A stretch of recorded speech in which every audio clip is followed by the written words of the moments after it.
Alright guys, I made it back from my trip to Portugal.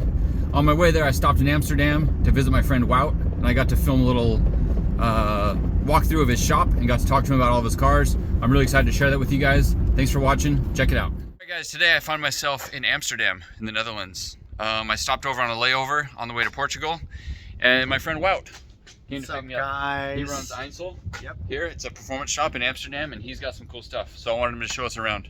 First of all, what's this thing that you pulled up and I could see him coming from a mile away at the airport because everybody else has got brand new Audis and all this stuff, and he comes in this classic BMW, super cool car. So tell us what this is. Yeah, it's a E9 3-liter CS. It's basically the precursor to the 6 Series. I really like them. They're super classy. When you drive this on the road, everybody gives you a thumbs up and whatever. It's a super nice car. It's in very good condition. It's in nice condition. Yeah, and they just drive really well. Like, there's a lot of these 70s cars that look really cool, but they don't really drive well. And this is like, the seats are good, the sound, the wind noise is acceptable. It's very comfortable on speed bumps. It's just an insanely good car. So if you're in a position to buy one of these, get them, because this is you won't regret it. You got some cool race cars inside. Let's go check them out. Welcome, guys. Yeah, some cool stuff that we have over here. Maybe something you wouldn't expect. But this is Ooh, that's a Toyota V12. Not a drift car set. It would be cool to make a drift car out of one of these, actually. It's got a roof rack and a... It's got a roof rack. That's cool. This car is basically a car for globetrotting, so it's built to drive from Amsterdam to China and back. That's crazy. Yeah, so they're really cool. Like, they run like so nice and whatever. Classic Toyota. Classic the peak Toyota. Here we have an M3 3.2, which is the European motor, which you can recognize on the dual Phanos. And obviously the Euro M3s have the individual throttle bodies. These are 321 horsepower from the factory. Stock. It's stock. 320. Stock 321 That's horsepower wild. Factory. This one has a little bit more, but it's not like, doesn't have crazy cams or anything. This has been a pro car for many years. And mostly did the Nürburgring, but also went on so many other drifting trips and all that stuff. So super good car. Basically what a pro car was 15 years ago. No cut off rear end. Like, it does have a carbon fiber roof. It does have the plastic doors.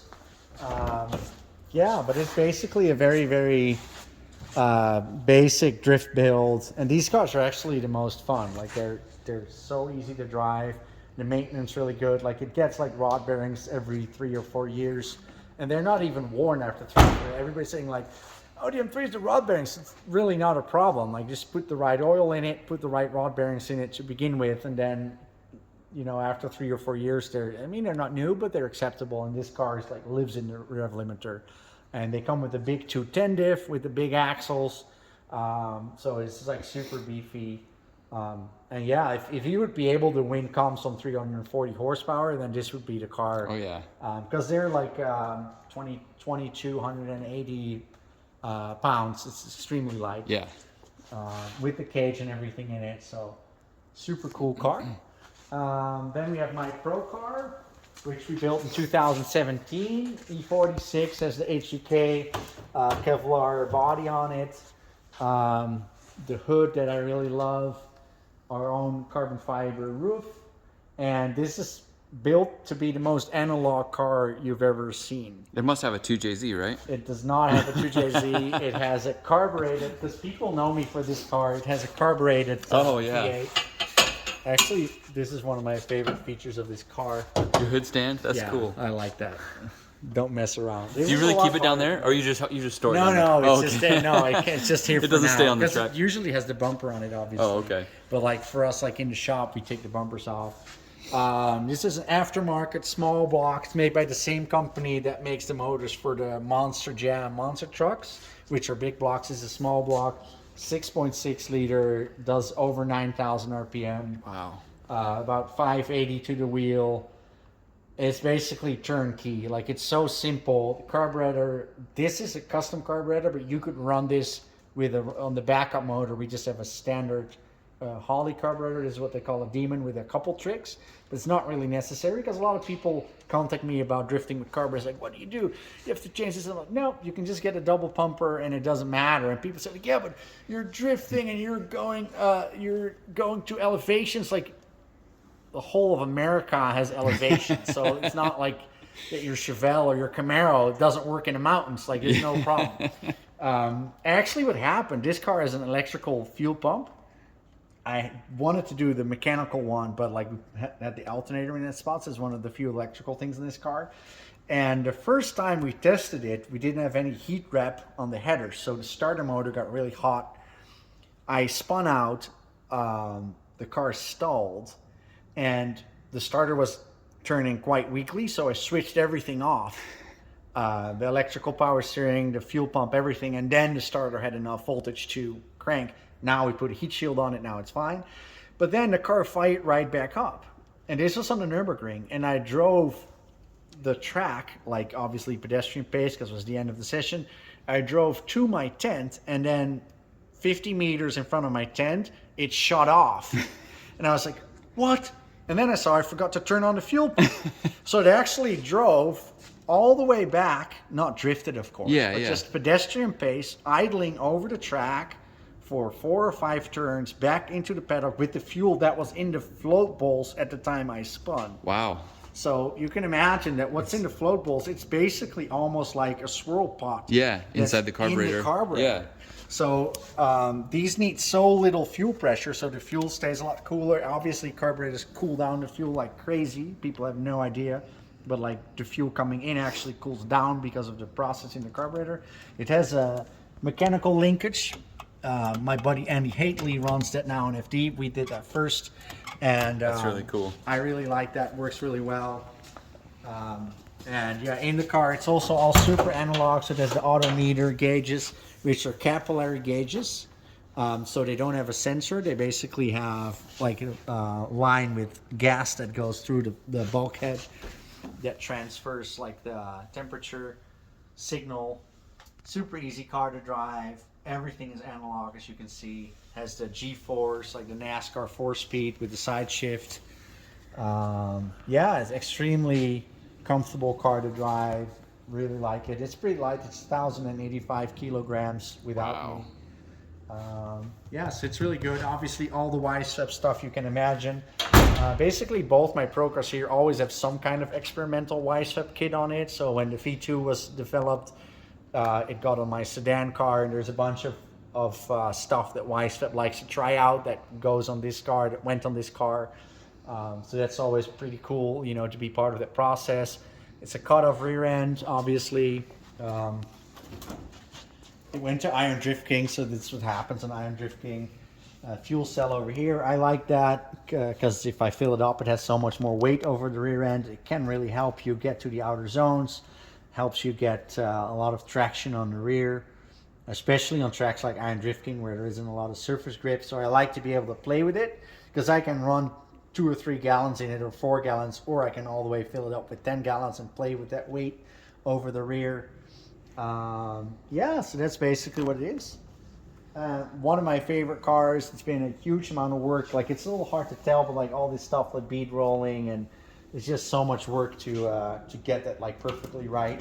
But we also made a lot of products based on this car. So we took like negative forms and Kevlar from all the steel panels, and we sell them to our customers, so you can have almost the same car as this.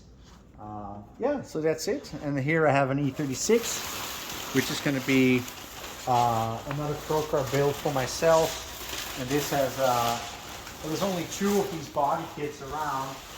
My friend in Estonia got me this kit, and as you can see, it's extremely flush with the hood, which I think is a really good look on the BMWs. That is cool. It's insanely low. Like, you couldn't really, like, everybody says like, oh, my car's so low. This is like, doesn't really get much lower than this. Obviously, I have to raise it up a little bit to be able to drive the car, but we're gonna run it as low as we can. Yeah, cut the firewall out. We're gonna make a lot more room over here. Yeah, this is basically gonna be the successor of the E46. It's going to have a similar, like a high revving small block V8. Also going to be carbureted car. This one's going to have a rear mount radiator. That car's a front mount radiator. It makes it a little hard on the V8s because you have like obviously the headers on both sides, so we have to mess around how we're going to run the water lines. But it's going to be another one of these cars that we want to do once every decade, make like a crazy car, spend way too much time on it. This is also, that car has a flat black or gloss black paint job. This is going to get some crazy paint job. It's going to be more like a demo fun car, not really going to get into any harsh competition because that's what the V8 car is for. Yes, it's going to be more like stanced, obviously going to get all the Y-step stuff that you can imagine. Yeah, that's so cool. That's it. Yeah, but it's not a lot of, it's not really high priority for me, this car.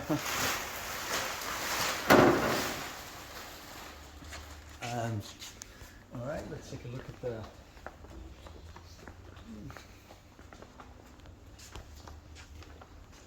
And here's my other pro car, which is an E46 sedan, and that's. Oh, this one's got a 2J then. I hope this is a 2J. I hope somebody put a 2J in this car overnight. I'm actually poor. I can't afford the 2J. So this is a BMW M50 stroked, non-Phanos motor.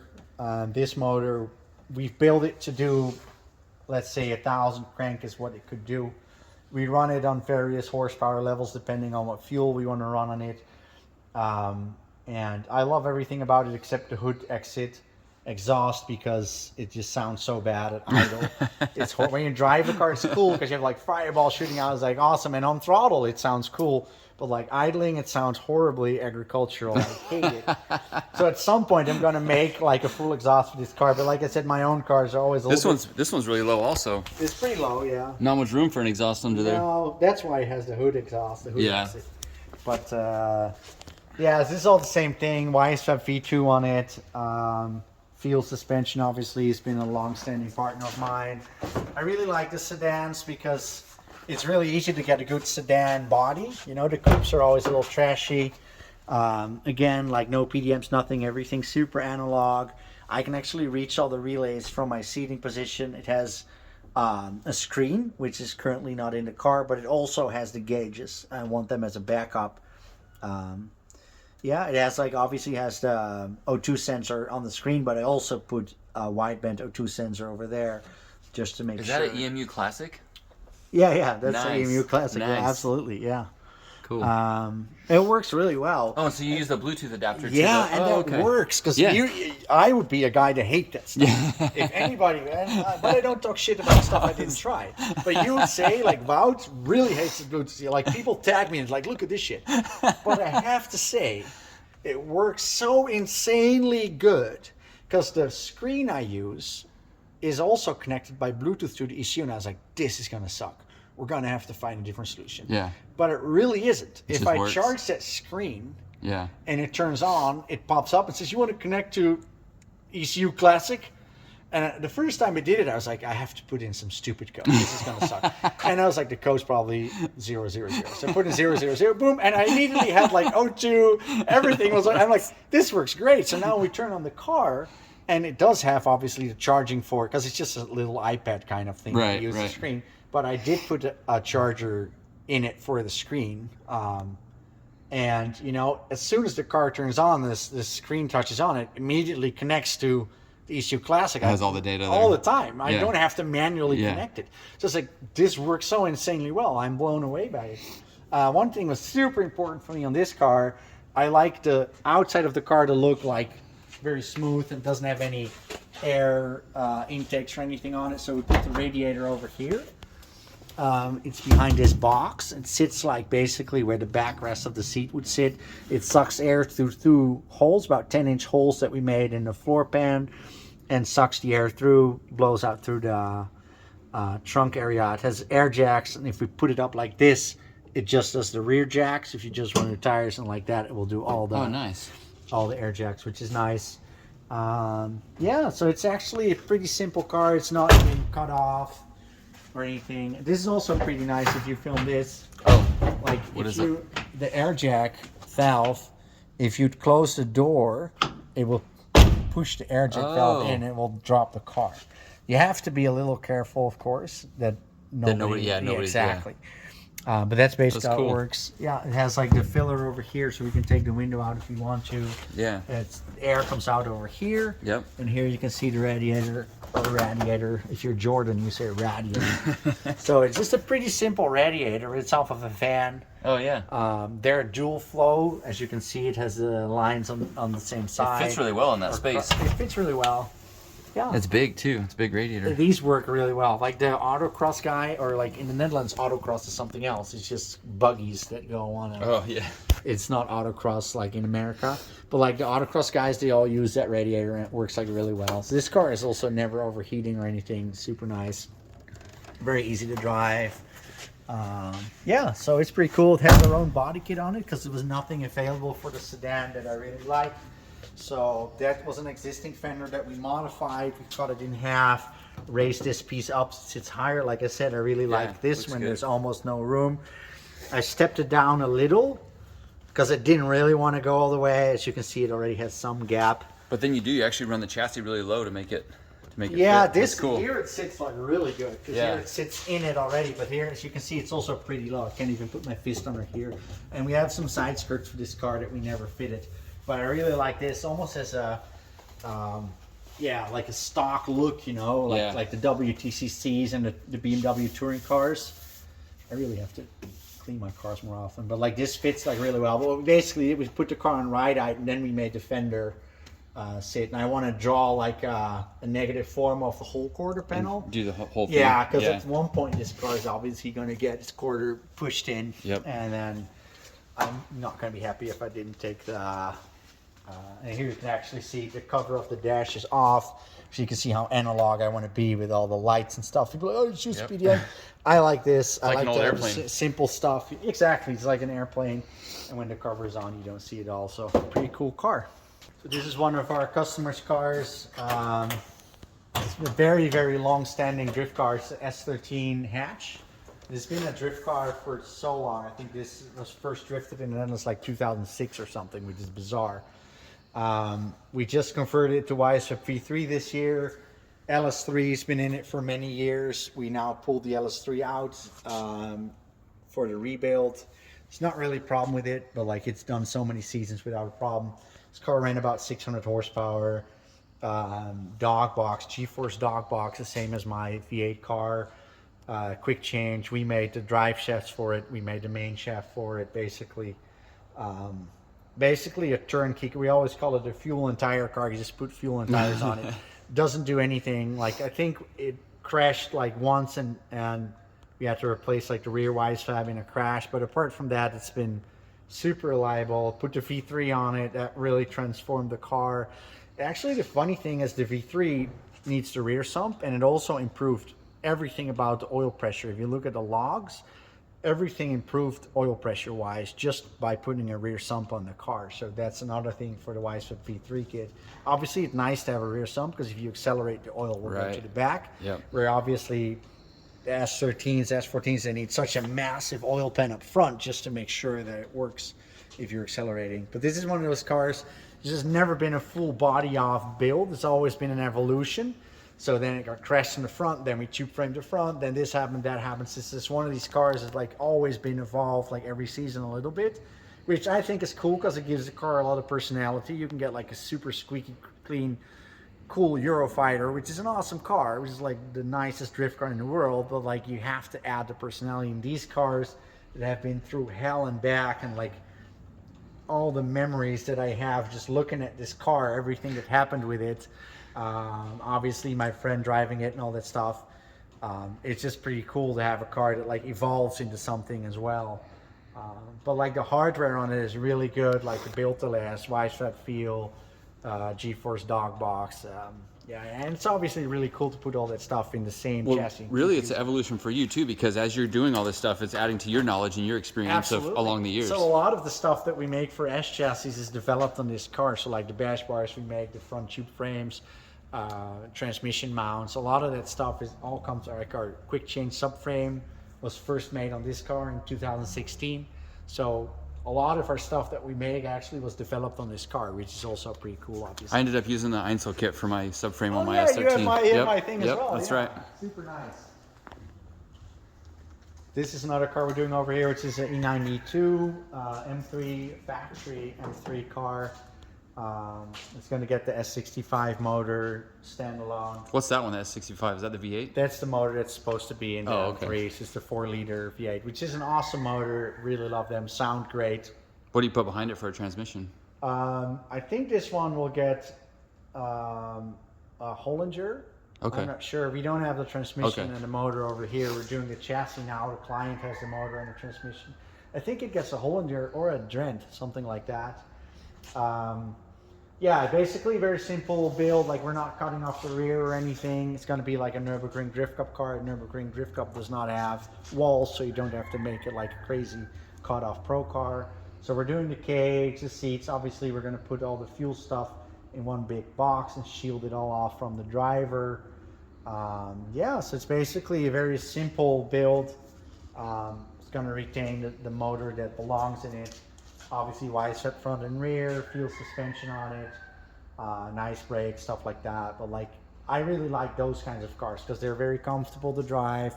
They run on pump fuel. It's very manageable. Like the E92s, you don't have to make them super wide either. So I remember when the E92 came out and people said, it's such a shame that the E92 M3 isn't a wide body. It's the same size as a normal 330, but you can fit a 295 on a 330. On the stock body. On a stock body.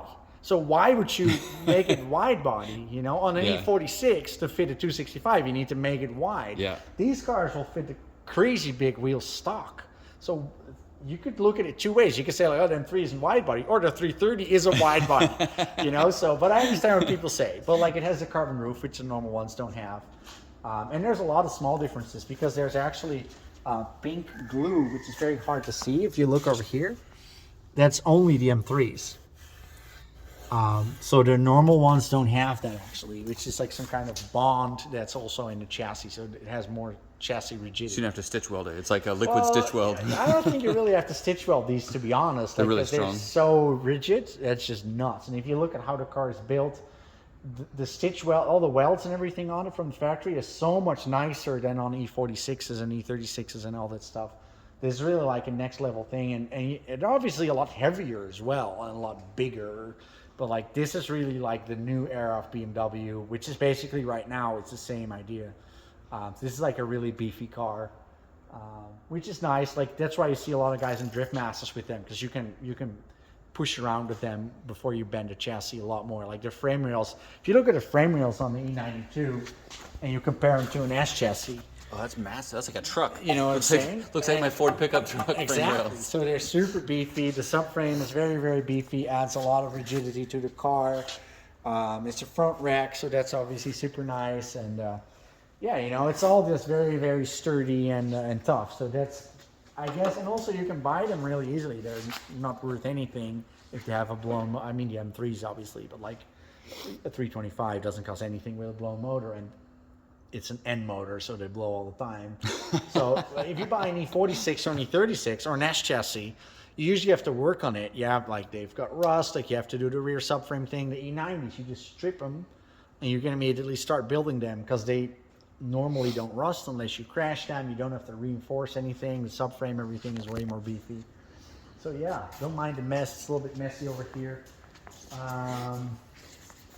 Yeah, this is another car that we're doing. This is S14 with a Dodge R5 P7, which is a NASCAR 5.8, which is basically what Dodge runs in NASCAR. I don't know if you met Jerry. He's a Utah guy doing Pro Spec this year, but he has this in his FRS. There's a bunch of guys. Yeah, It's wild. actually, yeah. It's But pretty there's a wild. bunch of guys now that actually do them.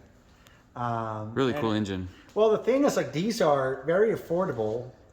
If you would build an LS or a small block to this level with like shaft mounted rockers, the quality that goes into the short block, the head, like how much the heads flow, you need to spend 6, 7, 8 grand on heads alone to have empty heads that flow this way. Then you need to spend another 2 grand in valves, 3 grand in shaft mounted rockers. So the heads that will flow the CFM that these do will set you back at least 12 grand for any other platform.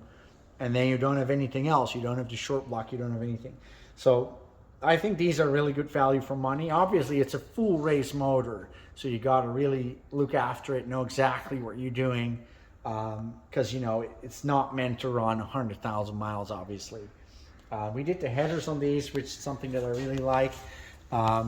These are actually stepped, so they're a little bit thinner over here, and then they go to 2-inch there.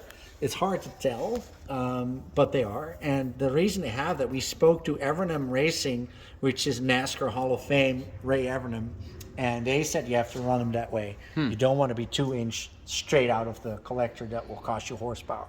So this is a little smaller than 2-inch, then it goes to 2-inch, and it's a flat 4, as you may be able to see, which basically means that the headers are right next to each other, as opposed to like a dice. Which is like if you and run that's flat with the chassis too. Yeah, so that's the whole that's deal. Wild. So if you would go off track or something, you're not bumping into the header, which I really hate on ash chassis. Yeah, and it's going to be rear mount radiator. We're going to put these cool things in here, which I always want to do on a car. Like a little bit of like flair, a little bit of Well, I don't know if this would be JDM. Classic louver style. Definitely not American or European. Yeah, that's cool. Yeah, and it's got like, we made the tunnel over here, which has a hatch over here. We're gonna put, don't worry, we just put these in for the fabrication. We're actually gonna put like nuts behind it. So these are just screws. It's gonna become bolts. But this is where the starter sits. So this comes off and you can access the starter, which is really nice. It's out of the way of the headers. Yeah, and it has a 6XD, like the sequential. Oh, it's not G-force. No, so it has G-force internals. Yeah. And here you can see we weld a bunch of stuff over here. This is where we welded the mount for the transmission. It has like a plate, sits like that. Can I see it from underneath? I'm not sure if you can. I hope you can, maybe. Really, that beautiful exhaust is right there. Exhaust, That's a beautiful transmission. Yeah, those trans are so nice, it's almost a shame to fit them to the car. Like, it's full billet, made in America. Yep. That's pretty cool, and it's going to be dry sump. We're going to be putting the dry sump over here. It's going to be all the way boxed off. We're going to have air, like a fan in the fender, which is going to pull the air out, the hot air from where the dry sump tank is going to sit. I don't really think it's necessary, to be honest, but it's cool, and it's like one of those things that people talk about. I think these cars, like with the louver, it's not going to get very hot in the car anyways, but like it's one of the cool things. Gas tank over there, putting it on top of the diff as far as possible. Going to get the rear mount radiator. Obviously, it's cut off. I'm not sure if I did this right, because I see James and Odie make them like that. You know, they actually keep the fender and they do this. So yeah, I'm not sure if this is the move, to be honest with you, but we'll see. But this definitely needs to be closed off, obviously. Yeah, we have the plastic performance window on it, which is super nice. Window that's already in shape. If you get them cut up rear end. There's going to be a Wisefab V3 on this car as well. Nice. All the stuff. We have some of the stuff here. Let's see. Oh, this is E9. This is a subframe for that car, which is actually has our weld kit on it as well, as you can see. Oh yeah. I made this one in 2019, I guess, and this is like the weld, like the do-it-yourself kit. It comes with this half moon piece, so you bolt this to the transmission, so you never have to, if you take the differential off, this always stays on. That's right. So you're never messing with the threads in your expensive quick change. You're always messing with the threads that are in this. That's unique to your kit. Yeah, so because yours was the first I ever did, so I just assumed this is normal, but that's really cool. I think there's a lot more people that do this. I like it. But I feel like I always think of this stuff like if I have to retap or drill or I don't really want that. So I want it to as little as much as possible as you touch them. Obviously, we have a lot of Wisefab on stock. Feel this is the dash, going to get like the S15 dash for the S14. Nice. It's going to go in that car.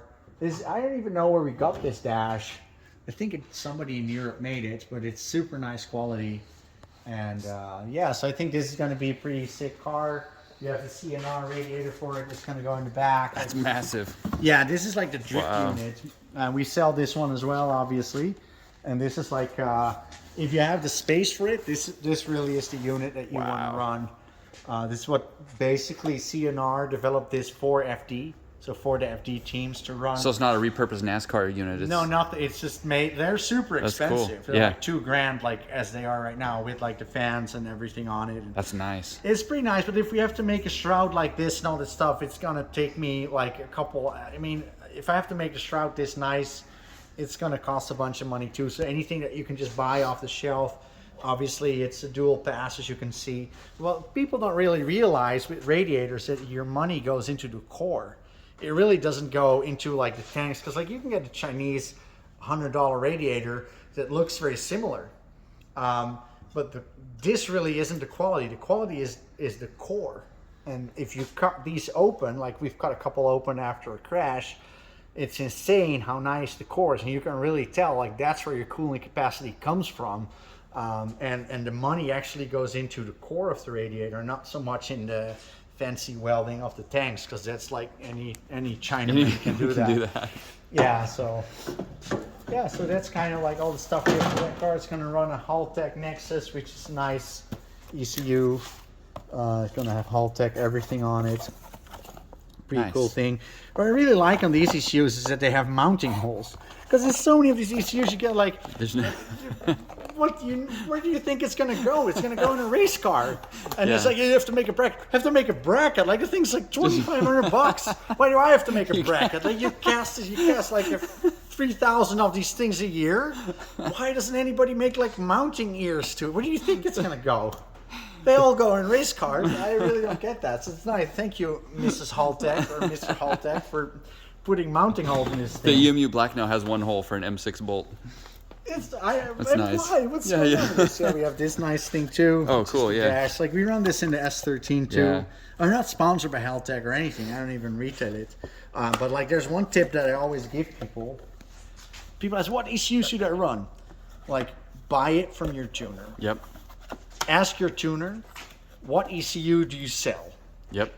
And you know, you choose a tuner who's the best for your platform, whether it's a 2J or whatever it is, and buy it off of him, because they can never say, oh, you should have got this, you've got that. No. Yep. And if you take an ECU master car to a guy that does Link, they're going to be like, this sucks. That's the worst ECU. Who makes a menu like this? It's so much better on the branded Einzel. It's like, I don't want to hear it anymore. Yep. Because I don't want to spend like 3 a.m. at the dyno because the guy has to figure out. I mean, all respect for tuners, you know, but like, that's the trick. If you're building a pro car, choose your tuner first, then buy a chassis, then buy a motor, and then buy an ECU off of the guy. Don't go online and get it like $20 cheaper. No, get it off of the tuner guy. So there's never going to be any discussion, and it's going to be great. So, yeah, so that's going to be a Haltech car because the guy's going to tune this. It's going to get this. Is also one of my favorite units. Now, obviously, we have the Y-step handbrake, but I also retail the ASD. I have this in my Corvette. Super cool unit, like classic. Those have been around for years. They're so cheap. Everybody knows that shape, that style. If you have these in your hands, you're like, why isn't this $500? It's like, look at this. And anybody who does any machining, like this is insane machining. And little do people know that ASD used to make Vaughn's cars. Like the first Mustangs that Vaughn had were made by ASD, and then they stopped building drift cars. But yeah, I'm not gonna lie, they sponsored me on the Corvette build, but I also said to them, if you sponsor me, like all the sponsors they have, I also want to retail for you. So we sell this as well. I really like the slim handle because it fits like in my Corvette. It just fits like really close to the steering wheel. Super, super sturdy, very nice handbrake. Now the Y-step handbrake is also amazing. I love that too. It wasn't around when I built the Corvette a year and a half ago, but this is an awesome, awesome, awesome piece. So yeah, hit me up if you want one of these. Very cheap for what it is. Here we have the box that will go on the NASCAR motor, which comes from a NASCAR team. Oh, is that the air filter housing? Yeah, so they actually draw from. So there's a filter element that goes here, and this actually draws from like the firewall area. Wow. Because in NASCAR they don't want to have a high hood because it's so much air resistance. Like the whole car is built to have very little drag coefficient. So if you look inside them, it's just nuts how little room there basically is. And they'll do 900 horsepower, 9,000 RPM with this. Wow. So there's this myth like you need to have this and that amount. But if you buy a Corvette C2 big block, which is never supposed to have happened, but like that's the biggest Chevrolet motor and the smallest car you've ever seen. And they have the same idea. Like it's obviously going to be a steel chromed out air filter, but the air filter on a big block Corvette, which is over 400 horsepower, it's very much like this. There's almost no room between the top of the carburetor and the top of the air filter. And those cars make pretty serious power for a 1965 or 1966 car. So I guess it does work with the very low top on the air filter. And we're going to have to find like a filter that goes in here or something like that, or I still have to figure it out. But we don't want to have like, I love the bread box, like the massive RTR style thing, but like the driver that's going to drive this car really wants to have a little more visibility. And I drove cars with that bread box. I don't think it's too bad, but like on the S chassis, it's a lot different than on a Mustang or on a Corvette. Yeah. Mustangs are huge compared to an S chassis, obviously. So imagine like having the same block height, and then like I think that bread box is going to be like it's going to 100% of it's going to be above the roof. Every transition, you'd lose sight of the car in front of you while you're. I think the bottom of that bread box is going to be higher than the hood Yeah. on this car, so that's just not acceptable. I mean, we're going to have to raise the hood a little bit even for this. Yeah. So that's like the problem if you have like a V8 with a decent stroke and like a good like intake manifold that draws from the top. Your big problem is going to be the hood and all that stuff. So yeah, so that's kind of like the stuff for this car. I hope you guys had to go. Oh, we want to look at the 2019 car, or Yeah. let's do that. Let's do that real quick. So here's my beloved E36. This car, same thing as the yellow S13. It's been an evolution. So this car in 2009, I drifted it for the first time. Was that when you started drifting? No, I started drifting in 2003. Okay. But then nobody had like the drift cars didn't exist in 2003 in Europe, so everybody had E30 race cars because there was an E30 Cup in the Netherlands, and nobody had a handbrake, nobody had angle. I remember there was a guy with an E36 that had a hydraulic handbrake for the first time in the Netherlands. I think this was 2003, 2004. He was a pilot, airline pilot for the KLM, so we all called him the pilot. And he had an E36 M3 3-liter, completely stock, with some Coney springs, not even coilovers, and he had a hydro in his car. And when he took the car off the trailer, all 50 people that were at the drifting day were flocking around the car, and they came to get me, and they said, Wout, the pilot has a rally handbrake in his car. The pilot has a rally handbrake in his car. I'm like, what? You know, so we went and looked, and it had this simple Chinese shitty handbrake, but I was like, that's crazy. It was the only car out of 50 drivers on that drifting day that had a hydro in the car. So, but that's like 21 years ago. It's bizarre. Wow. Anyways, 2009, I drifted like E30s, E34s, E28s up until 2009. Then I got this car. It was the first car that I had a handbrake in, and I didn't even know how to use it. So I was driving on the track, and I was using the handbrake for like small corrections, and then a buddy of mine was in the passenger seat, and he was like, why are you not using the handbrake that much? And I was like, well, because it slows the car down so much. I hate it. He said, well, you got to press the clutch when you handbrake. And I was like, oh, that's why all you guys slide like for like 50 meters on the handbrake, because I never press the clutch. It's like using it to jerk the car around a little bit. But I was like, how do these guys cover so much ground on the handbrake? I was like, that's kind of lame, actually, you know. So, but this is the first drift car I did, 2009, 16 years ago, with a handbrake in it. Stock 325i. It had various engine configurations, horsepower levels. We put the pushrod suspension in it in 2011. Oh, and wow, it that's has cool. different bell cranks. It's a little shitty right now. Öhlins, we had these revalved, worked really well. And yeah, so now I cut the car off. Like, as you can see, it's all little. It's a car that's had a really rough life. It's got a lot of history, though. It's got so much history. And the fun thing with this car is that when I qualified with it for competition, the organizer said, well, you qualified, but you can't compete. And I was like, what do you mean I can't compete? It's like, well, you don't have a cage in the car. So we took this car back to the shop overnight, put a cage in it, and entered the comp the next day. The same night? The same night. After qualifying? After qualifying. So they let you practice and qualify without a cage, but you couldn't do the battles because that would be 2 cars. And it wasn't a cage kit, it's prefab, pre-bent, ready to go. This is way before. You had to do everything. Way before. This is a bunch of tubes. That's wild. And it's not done really nicely compared to how we do cages. It's the same cage though. The same one you did that night. It's still in the car. Same cage, yeah. That's wild. Yeah, so the welds it's well are a built. little No, shitty. it looks good. It's not as good as we do it right now these days, but like that's impressive. Really for impressive. Back then, yeah. Yeah. It wasn't painted, obviously. We painted it later. It was blue. It's been blue for the longest time. It's been crashed into the wall so many times, and the last time I crashed it, we basically cut it off and put the fiberglass on. It's going to get the same. This was actually the first car outside of America to have real felony form on it. So Oliver was still alive back then. We were friends on social media, and I was like, dude, I really need your kit, because he had the yellow Dakar felony form car. Yeah. I was like, this is the gem. This looks so cool. And my car was equally shitty as his car back then. So we were like shitty 36 bros. And I was like, man, are you making a kit? And he wasn't even talking about making a kit. It wasn't even a price. He just made that yellow car for himself because he wanted to have the height of the rear arch the same height as the front arch. That was like a thing for him. Yeah. Because on the E36, this arch sits way lower than on the front, and he hated that. Yeah. So on the front, it's still on there. The rear is on the shelf. But like, that's the first felony form kit to ever go outside of America. Yeah, Ollie, obviously, rest in peace. But yeah, it was like, I think there was maybe 3 or 4 cars that had this kit. This is like the 5th car ever to have a felony form kit.